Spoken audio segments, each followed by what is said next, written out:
So Mary and I are going to talk about a similar project that we've done. Our department was an initiator of this, and since then it's kind of spread to a lot of departments in our college. This is not a project, the 1 week intensive project that we're going to talk about is not an idea that we came up with. We poached it from other people. So just like anything, we heard about this and sort of decided to do it. And then we thought that when we talked with Marty, that we thought it'd be helpful to sort of, here's the way we did it, and here's the way Mary does it. Our department is right next to hers, Right. but much larger in scale of students, and yours is... Yeah, we're a significantly smaller Yeah. program, Yeah.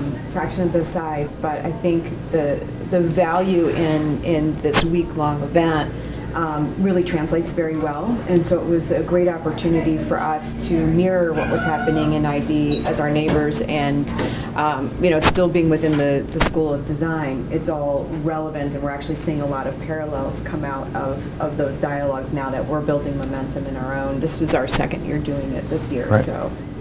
Right. So ours is, the industrial design calls ours T-minus 151. That's the hours of the week from the moment it's launched to when they actually are done presenting. And then Mary's is hyperspace, and 16 is for This year. This year. Yeah, so the hyperspace is the idea that we're designing a spatial organization in hyperspeed over the course of the week. So just a little bit of sense of what we do. We do product design, and her department does interior design. Very similar related fields. They are a lot about the functionality and the aesthetics of these places. They try to deal with how humans use these, in her case, spaces, and for us, more physical products.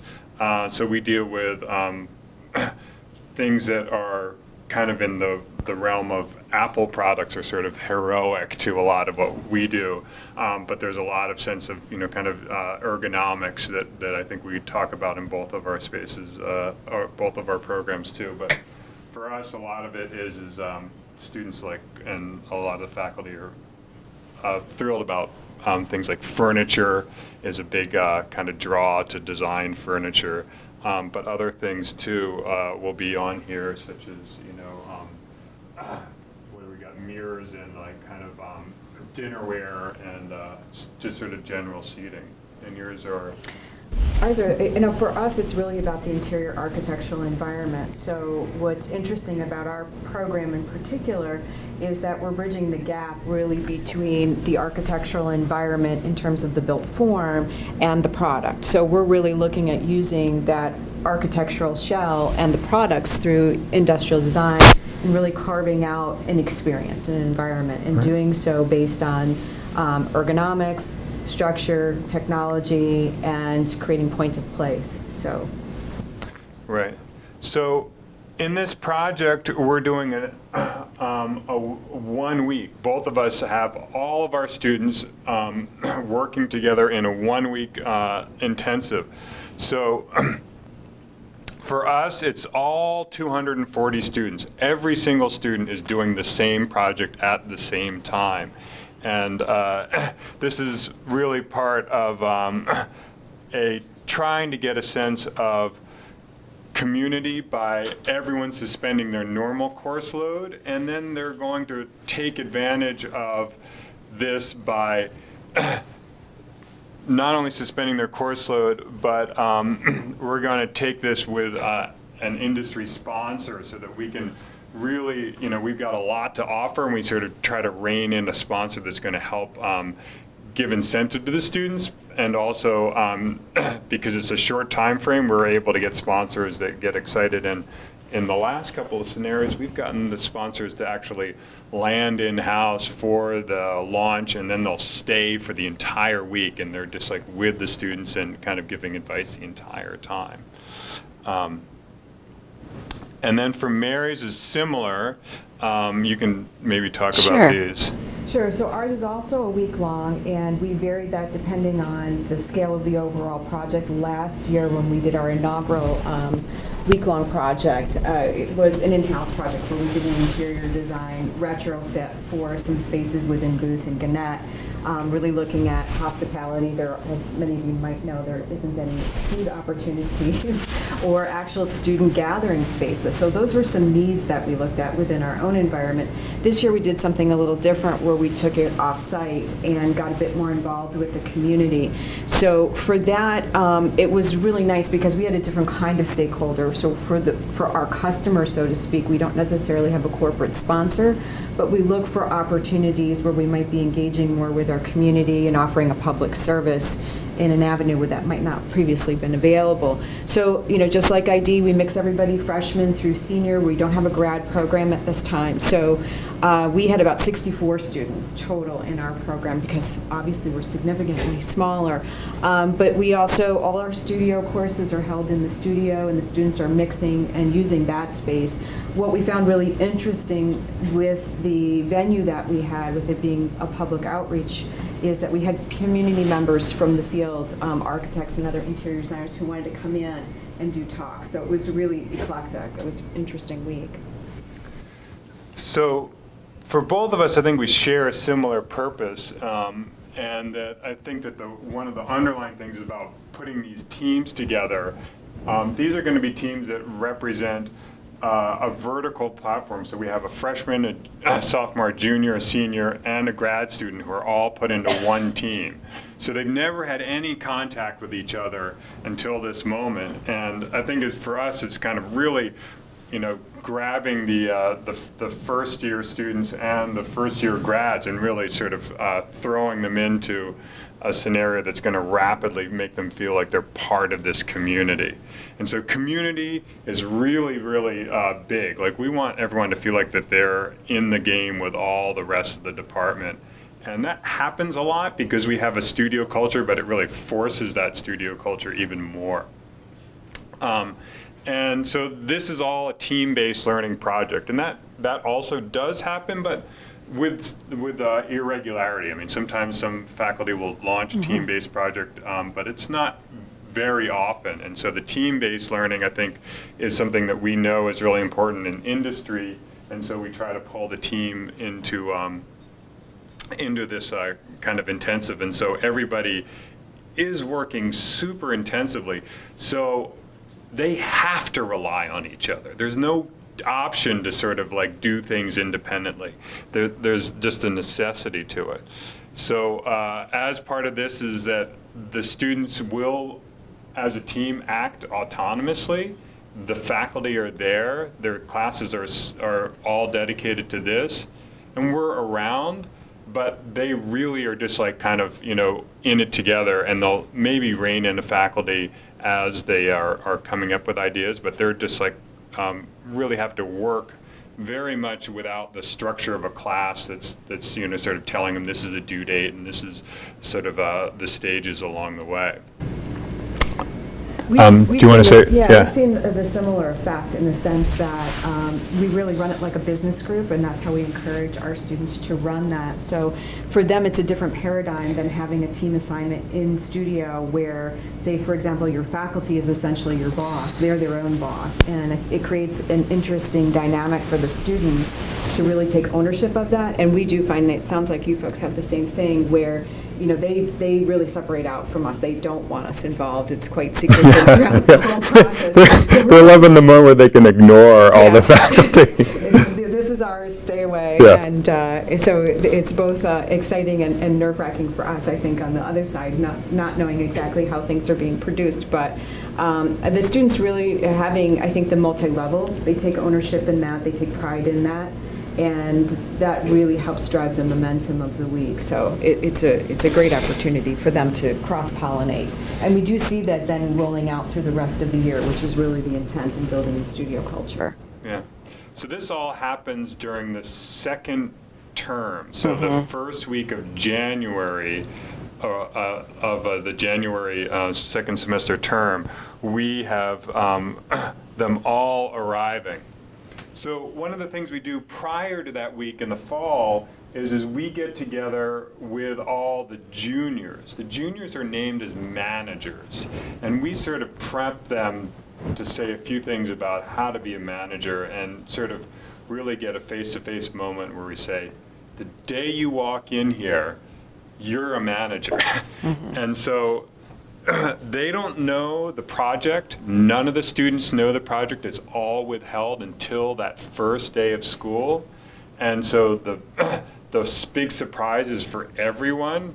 We, of course, as the faculty know the project, but they are all kind of like, on edge with wondering what this is going to be. And so some of that like really throws in the intensity. And some of that is it's important to also withhold from the managers because they're going to overthink it. If you tell them in the fall they're going to be managers, they're going to start to get an idea of what it should be. And so we're like, no, you are thrown in it with all the rest of your team.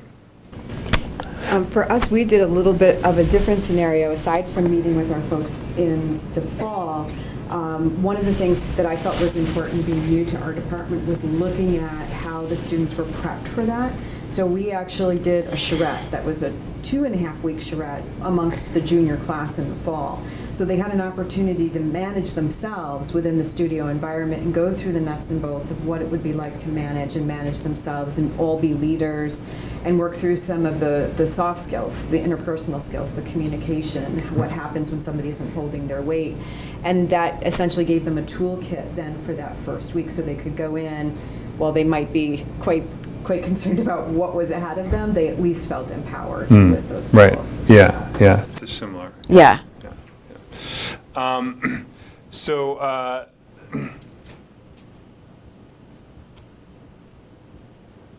both of us work with the sponsorship, and this adds a lot of like kind of punch to the whole thing. It's not just another project or another sort of course requirement. This is all independent. For us, the students are given this moment. They're told what they have to do, but it's separate from all the classes, and the partnership with who they're working through is going to really help build that. But no one gets a grade. No one is judged on what they're doing. It's all about the fact that it's an intensive and that they know that they're going to be judged at the end by the partnership. So this is Mary's partner for just this year? Just this year. Yeah, okay. Yeah, so we actually had an interesting process for ours. We started out with Reconnect Rochester, working with them on reclaiming the bus shelters that were downtown and trying to redesignate them as destinations, so coffee shops and things like that. So we were ready to go with that. Towards the end of October, we found out that the city had started to dismantle a good majority of them. So right at the moment when we were poised and ready to go, things took a big shift. At that point, we actually wound up meeting up with Greentopia, who downtown, they're doing a lot of work to create a green district downtown.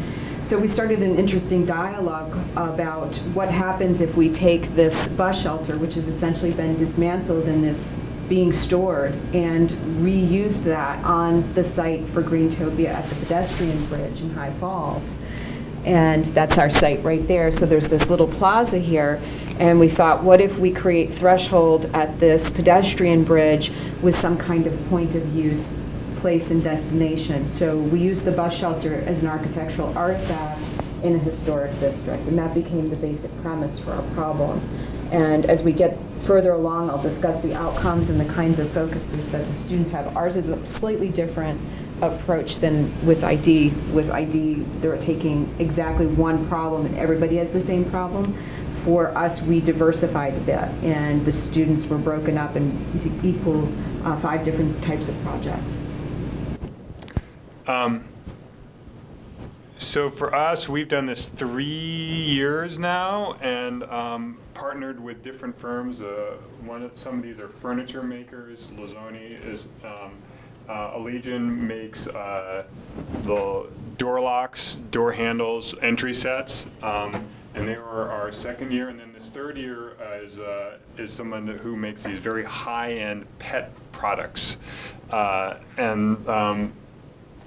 Each year, the sponsor has been an alumni. We try to sort of bring the alumni back in, so it's all kind of creating a sponsorship that has a connection to us. And so they're super excited to sort of be back in the place and in the role of like kind of telling the students, kind of how it is. And they come in for us, they stay for the last 2 times we've gotten the sponsor to come, as I said, and they stay the entire week. They just set up shop, and they will have ongoing critiques where they'll do like 15 minutes critique, so every single team has a moment where they get to meet with the sponsor and throw out their ideas. And so they're busy with 48 teams, and everyone's got a couple of things to ask. In every day they're like walking around really trying to keep everyone informed. So this is Ted, who is the one from Schlage Locks, who was here last year. So today, this is our kickoff. There's every student is arriving the first day of classes, and they don't know what's going on. You can see all of them have a little sheet that is, they suddenly find out who their team is. And they are suddenly looking around for like, who are these people? I don't know who's on my team. But they're there to kind of listen to what the sponsor is and what the project is. And the sponsor is there kind of kicking off the whole thing. On their teams, like I said, is going to be the names of the students.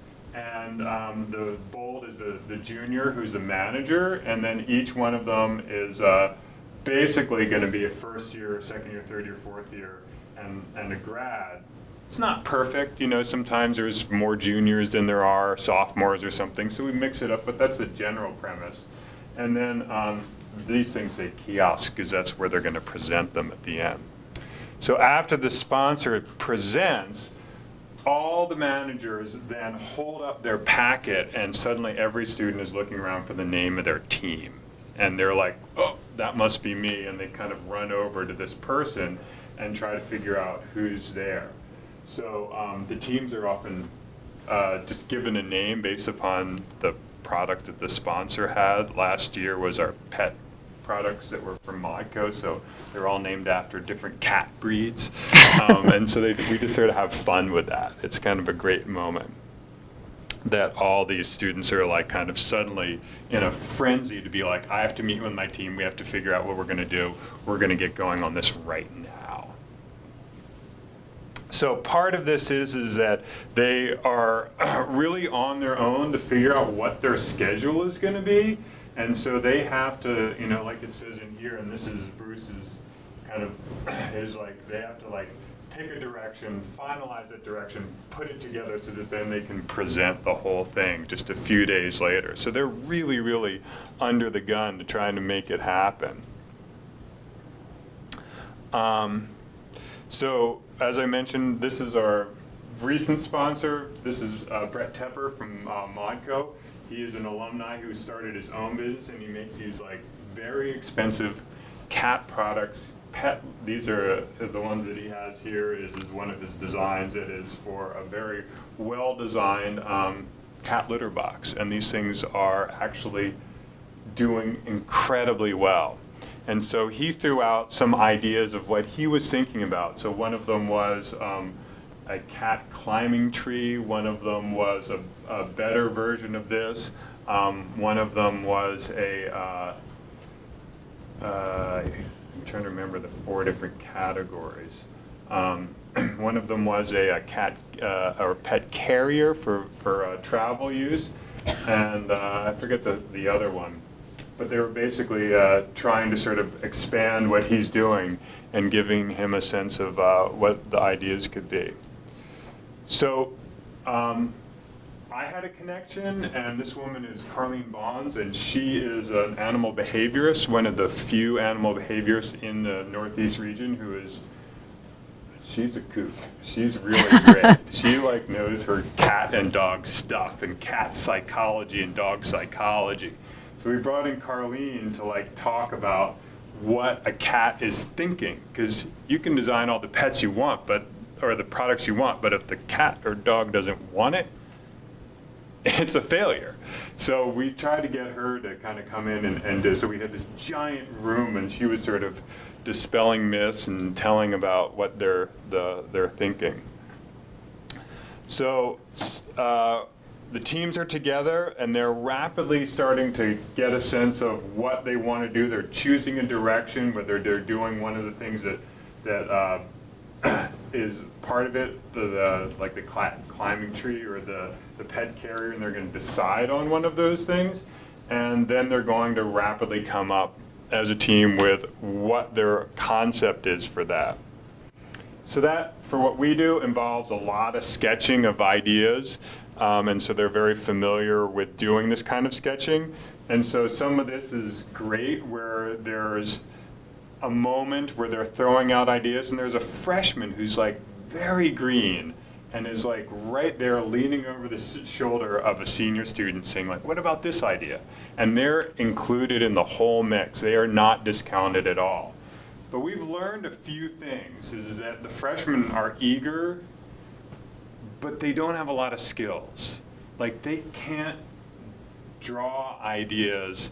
They can't throw out some of the graphics. They don't know quite how to research some of these things. So this year, after that was a problem, it was really great. A couple of years, last year, I had an exit interview with my sophomores. And I said, what'd you think? And they were like, because they had been through it the year before, they were just pounced on, we have to make this better for the freshmen. And so they threw out an idea, and we did it, and it worked really well. They were like, give them a unique skill set. So our sponsor this year was really had a lot of hard falls and a lot of trials and tribulation of getting his products to be shipped around the world. He's like, I'm going to tell them about shipping and flat packing and how to get things around the world. So he did a special session just for the freshmen, so the freshmen are kind of emboldened to be like, yeah, I know this. And it worked out really well. So when they went into the ideation, the freshmen sort of had a little bit of things. So that moment with the freshmen, we kicked it off. 2 hours later, we're back with the sponsor, and the freshmen are like learning about this stuff. And so part of this is, making prototypes, making models of ideas, and they're going to then refine those ideas. But along the way, like, these prototypes and these sketches all get kind of kicked around and thrown out as ideas. And sometimes, like, Gary is here stepping in, kind of giving some advice that the faculty are sort of leaning over the shoulders of them as they go to do this. And in the end, we have this giant, what we call, it's kind of science fair exhibition where everybody's putting up their work. They've made a model of what they've done, and they're also doing a two-dimensional presentation. And so all of them are showing their work at the same time, and they have a 3-minute presentation to make to the sponsor. And so the sponsor gets a 3-minute presentation. Someone from, we had Carlene, who is the animal behaviorist, come back. She got a 3-minute presentation. Faculty gets a 3-minute presentation. I think usually the sponsor has like 2 people from the sponsor come around. So all of them kind of move around and listen to what the students have to say.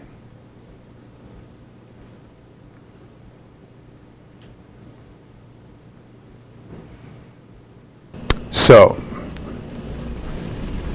Okay, so for ours, well, after we do our kickoff, the students are given a dossier that describes all the site. They're given all of the information that they need. They're given some background on who our community sponsor is. Our students actually went right up to the site, and a lot of them started to photograph and do measurements. So we're doing a lot of things. It's a lot of the same things that ID is doing in terms of the ideation and that process of making. Our process of making is a little bit different. So it's going to involve research on the site in specific, research about their customer, and then something that we call the precedent study, what's happened in the past and what's happening in other areas, even globally, that might be supporting the same kind of concept. And then bringing all that information back into the studio and working together. And this is what's really nice about that aspect of that, is there's a big bulk of research that actually has to be done right at the beginning, which can involve our sophomores and our freshmen in a really rich way. So while they may not necessarily have the drawing skills on the computer that ultimately produce the final set, they're really heavily involved right at the get-go. So that becomes a really powerful tool of inclusion for our folks. That then helps in terms of the ideation. You can see some of our folks here starting to sketch, starting to find some precedents, starting to create an idea of what the space might feel like to give a projected image to the customer. And then starting to work together in their teams, finding time to work together throughout that week proves, I think, to be the biggest challenge for the teams. So while they're not in classes, so to speak, theoretically, in terms of interior design, all the interior design courses were held in our studio. So that became essentially the hub where everybody was getting together. Outside that time, our students were using web-based tools in order to communicate, using Dropboxes and things like that to put sketches and ideation and research up. What we saw is that the sophomores and freshmen, particularly our freshmen, wound up shifting roles from those early research phases into the organizing and assimilation of information, and essentially became almost like a second hand to the junior in terms of that business partner. So while we would have juniors and seniors and our sophomores were well versed in terms of the program, they would essentially be producing. So when it came down to selecting palette and things like that, we were able to thread people in. So there were these great kind of bursts throughout the process that kept everybody moving and kept the pace. So our folks essentially wind up completely on computer at the end, producing drawings, and I'll show you a couple of those in just a moment, and putting together a design board. So everyone essentially had a template that they were given, and within that template they had 2 boards to produce their entire idea, from the history of the place to concepts, ideation, and then their final proposal. So that all had to somehow be compressed and organized here and presented. Unlike ID, we didn't have our students participate in the presentation. They were all present within the space, many of them seeing each other's work for the first time. You can see all these little numbers here. We essentially numbered all of the projects. So we took everyone's name away. And we also did this science fair style, but it was a silent review.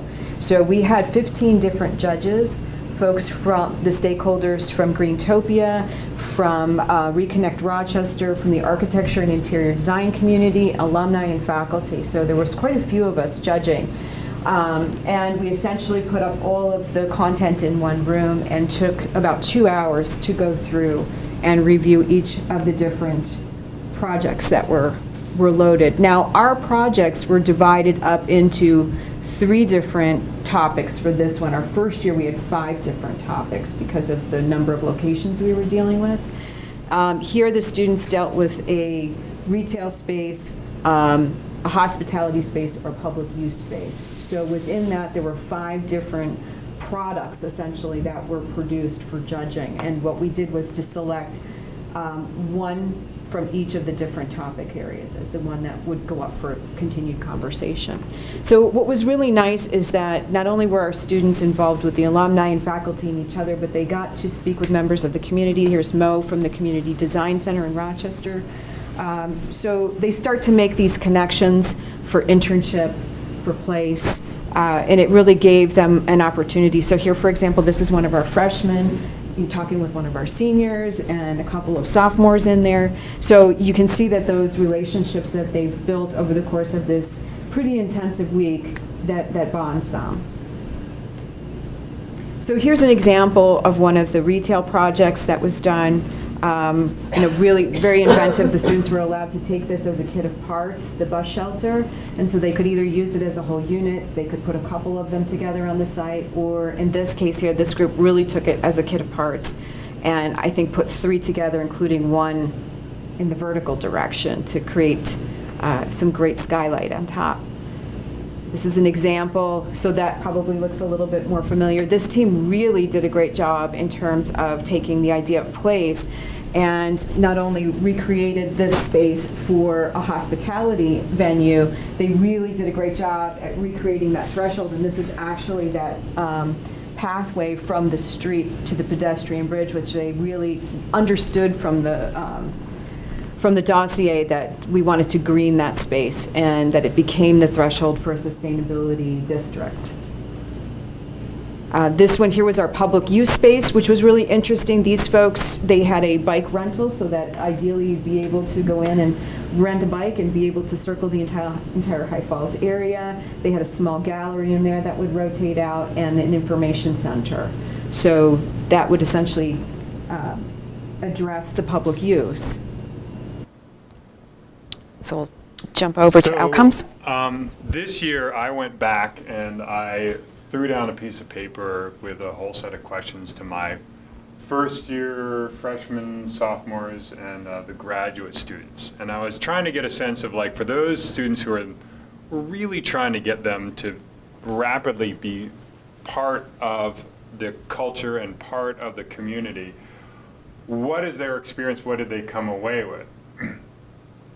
So some of these things, like, have you had pretty significant experiences with it? And you can imagine that they're new, so they haven't. And so then, sense of belonging were some of the terms, or sense of community. Sorry, these are a little broken up. But were we getting a sense of community? I think we were definitely getting a strong sense of community out of this thing, and that was like a huge goal of ours. And so experienced team members are they getting equal consideration? Really important that everyone's feeling like they're part of it. And so some of them yes, some of them no, but generally we're ranking pretty high with the unique learning experiences. And so some of them are still problematic. The junior as a manager, not great, yeah? And I think that that's something that we know, and that may be something that we have to try to work harder at. It's maybe just inherent is what you're doing, is you're throwing these people into being a manager and they've never been a manager, and that might be okay. I don't know if we've kind of resolved it, whether that's going to be something that we need to retool. And then, are they mentoring each other? Or is the seniors, helping the sophomores or helping the juniors? And so I think we're doing pretty good. It's funny to see these things, like they're getting mentoring here. It's a little misaligned, but like, the freshmen are getting mentoring or feeling that they're getting, the sophomores are feeling like, no, we're not. And it's really interesting that drops way off, yeah? And so maybe they don't care, maybe they don't want it, maybe they feel like they are, I don't know. These are kind of curious things, and I put this together, and it was not a thorough survey. There were just the classes that I had, and so I could take advantage of it. But it sort of gives a sense of like how we're doing and the outcomes of it for us. Mary? Sure. So one of the things that we did as part of our judging was everyone, as I mentioned, went around, students included, and everyone selected one of the top. One interesting outcome for us was that there was a very lively debate that went on pretty extensively amongst the community as to what was the best. And we actually wound up needing to select two from each category because the client had one point of view and the student body, faculty, and the judges had another point of view. So it was so that lent itself to a really interesting kind of dialogue. So based on the entire experience, we also had a pretty extensive post-survey. What I was really particularly interested in is what did they feel like they learned? I think a lot of our numbers were pretty similar. As I go back through just in recollection, most of the freshmen were ranking themselves about 3.5 in terms of their overall learning experience and their participation. The biggest thing that came out of that for them was learning how to find their voice and having the courage to contribute. And overall, almost every single one of them indicated that they felt like they could have contributed more and that they should have spoken up more across the board. That was actually a very interesting finding. Many of them felt very positively about the exposure to design process, and design thinking. And so that was really a great generator for them. They felt that those projects that seemed to be more successful, communication seemed to be the key. If they felt like they were involved and there was good communication amongst the team, or they pulled together to pick up the slack from someone who didn't participate, they really felt like they had a positive experience. So there we were seeing between 3.5 and 4. Sophomores, Also, overall, very positive numbers, leaning a little bit more towards 4s on their aspects. They were a little bit more focused on the group dynamics because they had enough under their belt, so to speak, in terms of the skill set that they could really be active participants. So I noticed that they were paying more attention to roles and responsibilities, how things were assigned, and again, also that idea of voice. They felt like they might have had a little bit more voice, but they seem to be a bit more enamored with the exposure to the broadness of the field, which I think would be commensurate with, you know, where they're at in the program. The juniors had a lot to say about their leadership experience, being the ones holding that. They probably had the most varied numbers, everywhere from, you know, I would say they're going to be closer to 3 in terms of satisfaction with the overall process, probably 3.25. Leadership experience was their main objective, feeling both positively and negatively about the experience, I think, based on how their group was managed, how much people participated, the motivation of others. It was really a crash course on communicating with those you might not be familiar with. So I think that lends itself back to that early exercise we did the first time. Practicing this amongst friends gave them the skills, but it was still a bit of a challenge in the reality of running the project. The seniors, I think their biggest struggle was they were familiar, they'd been here, done this, was figuring out when to step in, not wanting to run over the juniors in that authoritative role, but also understanding where the juniors might be falling down and being not quite sure when to say that. So you could really see, based on the communication and dynamic of the teams, those, again, that had a more successful partnership there had a more successful outcome and felt better about the project. I'd say overall, the kinds of outcomes that we had from everyone, learning to work fast, learning to meet deadlines, feeling the pressure of a deadline, and coming to the table with the final product. Let's see, organizing a schedule, that was another big piece, and I often see that, I'm hoping that eventually starts to help the momentum of students organizing themselves better within the classroom. So we'll see over time how that works. But you know, the students really took a lot of pride in this, and those that felt like they didn't come fully to the table made note of that, that it perhaps wasn't their ideal piece of work, and those that did said we were really proud, ready to do it again. So I think the dynamics of the group and those soft skills that aren't necessarily always part of the classroom in a big way are really looked at quite in depth through this process. So some of the other things that end up resulting from this is that some of our partners have then gone on to have the students as, or particular students as internships through the summer. Some of them have gone on, like when we did a Legion in the Locks, they've gone ahead and they've, from the best of the best, they've actually patented and they're starting to work towards production of those. And that's also with the MyCo products that they're also looking at these things actually being produced. So there's a lot of excitement around that from the students. I think that one of the things that we're seeing is that in our third year, this has become part of the culture of the department. That for the first year, there's a lot of confusion, like what are we doing, what's there? But now it's become an expectation and an understood that like this will be something that we're going to do, and that they can have a little bit of a sense of what this is going to be like. And so we've made some modifications as we've gone. I think we've learned a few things as we've moved through this process. One of the things I mentioned is like how to better integrate the freshmen into the process. The other things is that we did it from day one of first semester to the Sunday and had them present on Sunday, and there was a little pushback. They're like, we need a break. I was like, yeah, you guys do laundry like the rest of us. And so we ended it on Saturday and then gave them a day before they returned to their classes on Monday. And that worked out fine. Didn't impact. It was funny, like we're making it even shorter, but we still got just as good outcomes from the whole thing. And so that worked out fine.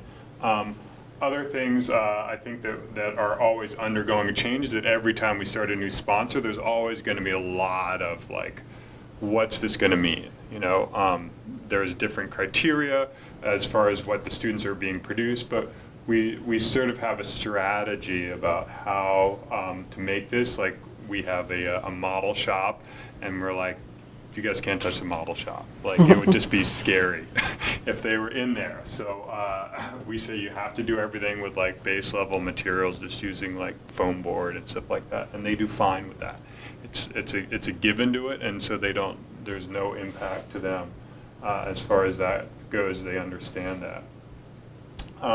So I think that the interesting part will be for us is that next year when we do this again, we'll have come to a full cycle where every single student in the program has experienced this either for the first time as a freshman or first year grad, or the seniors going out. Like, it's become part of what the department does. And so that's a really nice moment where it's like this happens.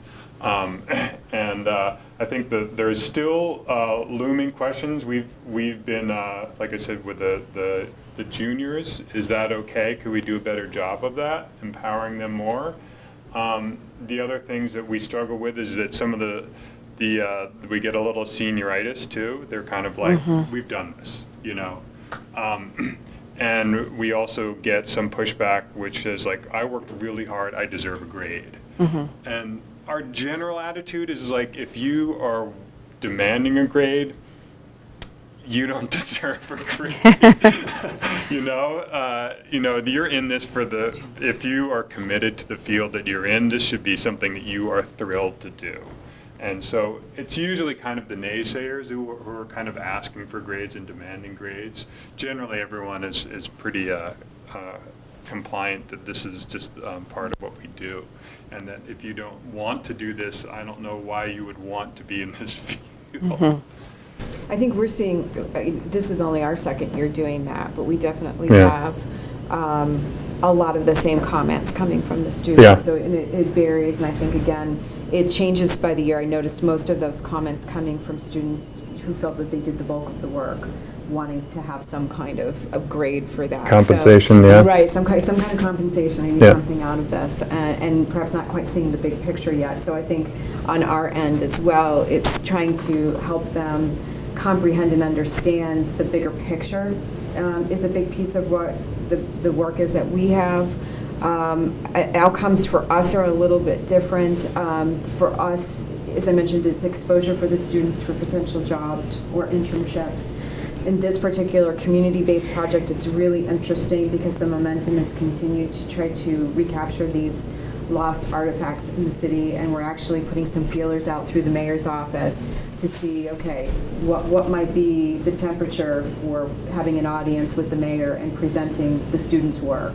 You know, so again, the broader venue for the students in terms of getting value out of what they're doing. This is potentially a real project and something that could really contribute to community and put them on the map, so to speak, both personally and as a group, and then also our program in our department as well as the university at large. So I think it definitely, these kinds of projects have a lot of broad spectrum reach in terms of what they're doing. But, you know, I think we're also, I think every year as part of our exit conversation with our students, looking at, you know, ways to make this better. How do we make this, it's going to be stressful, but how do we make it more enjoyable? How do we make them feel the value in what they're doing in that week?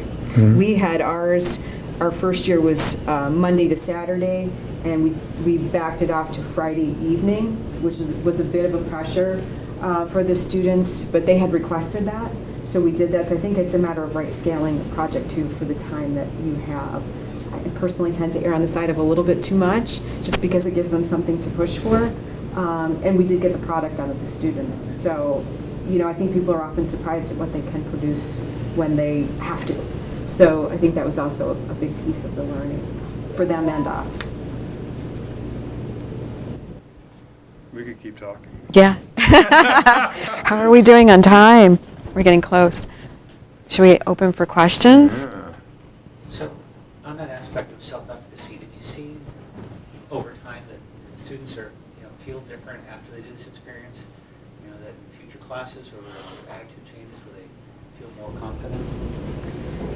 I think they feel more, it definitely imparts skills, because I noticed, particularly with the juniors, after we even did the first dry run, so to speak, within the typical studio environment, they had a 3-week charrette. There was definitely a shift in the dynamic of the students, both individually and cohesively as a whole studio. That whole group of students I saw mature very quickly after that, so I felt like that was particularly strong. And I think for the fact that it's only a 1-week project and you're mixed with folks that you don't know that deeply, I think that those skills do tend to broaden their thinking in general, as we could see with the students at the freshman level. They suddenly felt part of the program, because at that initial level, they're really not part of the program, so to speak, because they're in foundations and they're mixed amongst themselves. So it gives them that first moment, that first threshold into the department and feeling part of the community, which gives them a bit more security. So now they're known, to their friends. So when did you run your hyperspace during the semester, during the first year? When did it start? Was it start of second semester or? Yes. Yeah, and I think it's Yep. good to do it Then, then. and we back. we did that the first year, and I think the other departments, and because you're doing it, and then also the 3D is doing it Yes. as well, and there's another, and graphic design doing Graphic. more condensed. They do a compressed 24-hour or But something. everyone's doing it during the first week of second semester, because you can't really do it during the first week of first term, because Mm-hmm. everyone's just arriving, yeah? And you can't really do it during the middle of term. So we Right. just sort of did this, and it seems to have worked.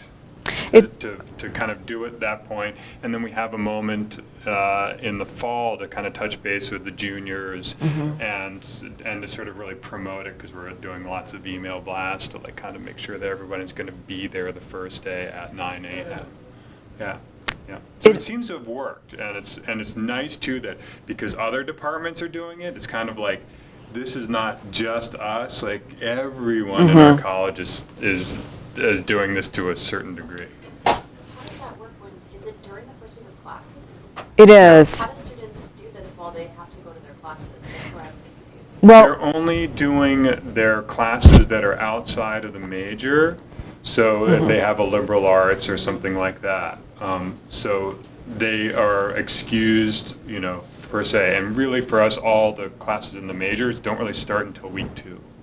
Yeah. Yeah, but there is scheduling problems, like Mary says. There's always, even with that, students are saying, I have to work, or I have, so there's still some difficulty around that. But we started at 9 a.m. and it seems to work. Monday morning, 9 a.m., and they show up.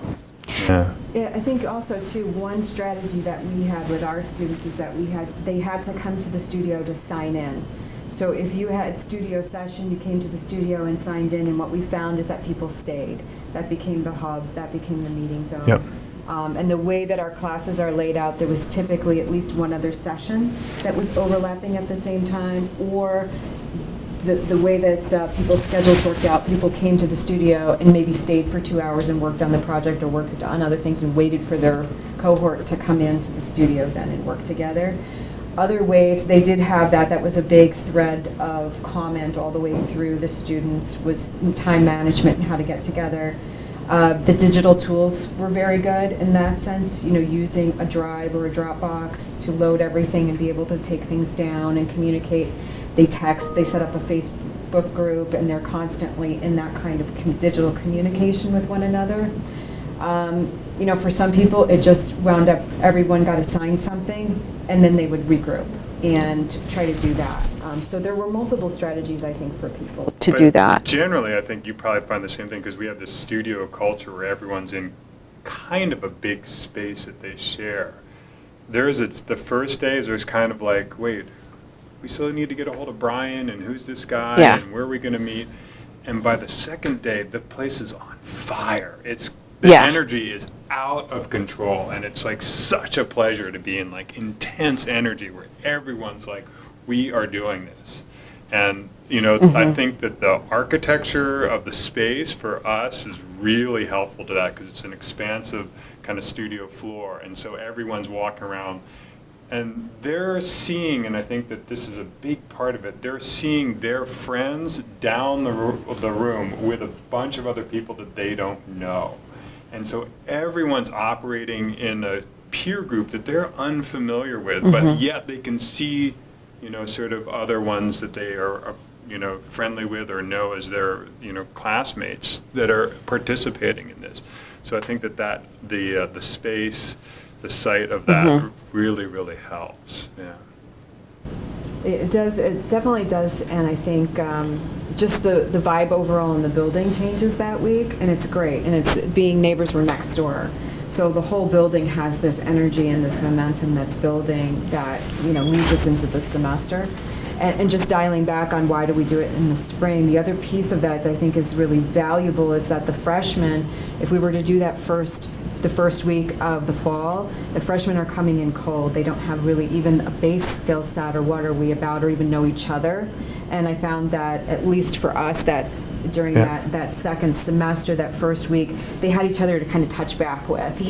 So they have at least a relationship with each other, and they do have a skill set and understanding of what it means to be in the business of design and be in this university, and they could bring that to the table. So I don't think a fall would be a good fit.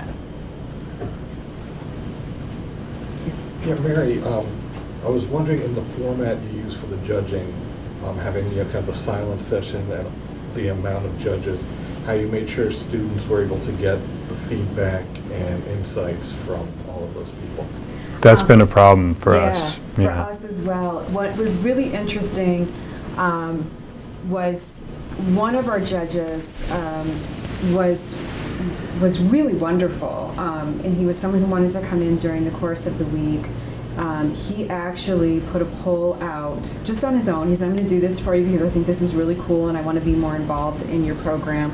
So he put a poll out to the rest of the group, and they had a debriefing and they gave us all kinds of feedback, not only on the student work, but then also on the overall process and the process of judging and that experience for them to make that richer.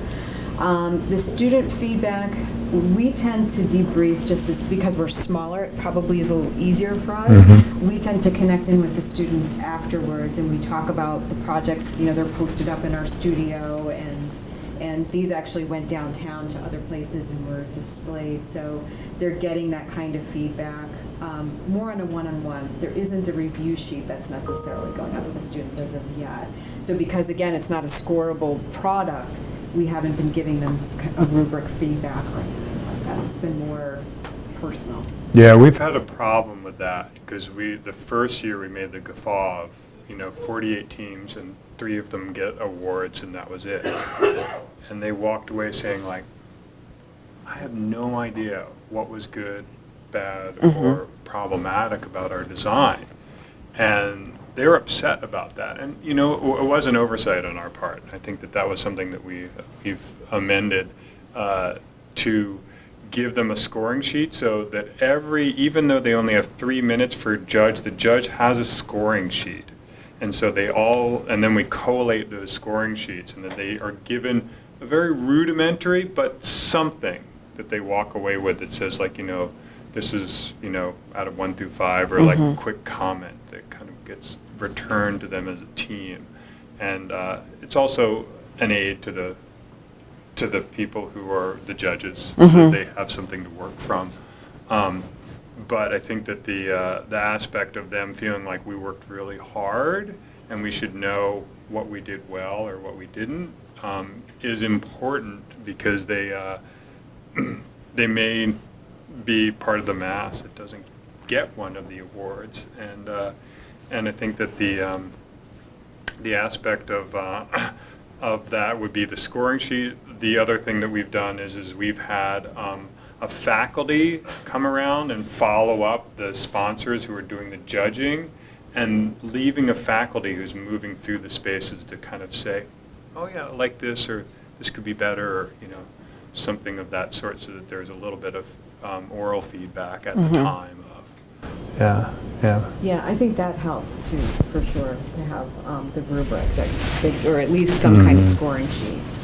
At this time, just in case people have to be somewhere at 1 o'clock, I think we should thank Amos and Mary for everything they've shared with us today. Thank you. You're welcome. Thanks, Jeremy. Thank you for having us.